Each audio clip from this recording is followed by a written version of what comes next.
quiet tonight, so I'm going to talk about my blessings. These are difficult because when my family saw what I was going through, they were terrified and distraught and traumatized, including me. Um, the insomnia never does quite find its way out of you, does it? But what happened to me was so miraculous. Not only did I see, hear, and understand a lot more than I thought I ever would, my body healed. I got free of a long reliance on substance use. As I sit before you, I am as I took my first breath. And I know that because my mother trusted me. And the authority of faith with which I'm speaking, well, it's her mustard seed. Yes, I have it. So there's so many more blessings. There's many more blessings in the future, but my physical body was healed. Not only that, but while I was walking in the Spirit, it was as if God had disconnected me right here, right below the eyes. I could see everything. My body was like an automaton.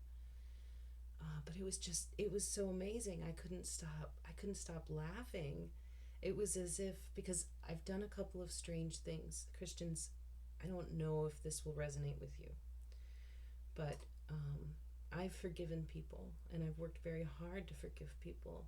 And one of the closest people that I ever forgave, it took me 3 years to try to do. And at one point I had written them a letter, and it was a true forgiveness.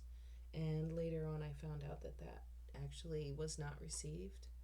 I discussed Christ's walking the Dolorosa, and it took me 3 years from that point to reach another point of true forgiveness with Christ's help, and only in secret.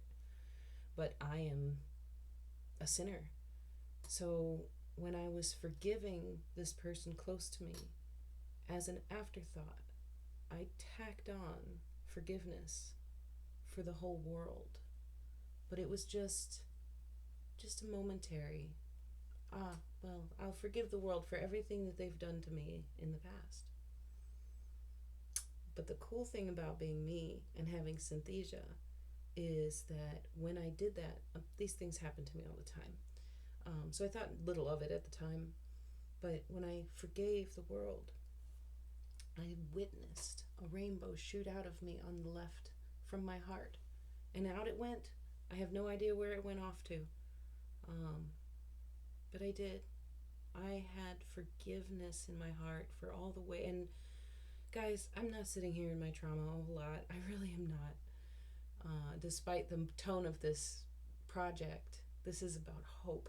Because when I prayed and I served my family and I did what God told me to do, He came back over and over throughout my life. No matter how beat up I got, He was the table. He was the person that I came back to. From age 8 all the way through my life, no matter where I walked, Christ told me that He would be there waiting for me, and I always went back to Him. So the days that the Holy Spirit took me up, I was very disconnected. However, I was very connected to the divine, and I received divine healing. And the most miraculous thing is I get this job now. I get to help. I get to be a helpmeet. That's my job, usually. I'm a writer, rather frustrated one. It's almost as if when you're frustrated, the purple black smoke kind of fills your empty form, overflows like rage or hate. But love is gentle. But frustration can be from anything. Even a very long, slow walk, carrying a very heavy burden. If you can't move forward with things, you are frustrated by them. So in this library, no left, no right, only forward.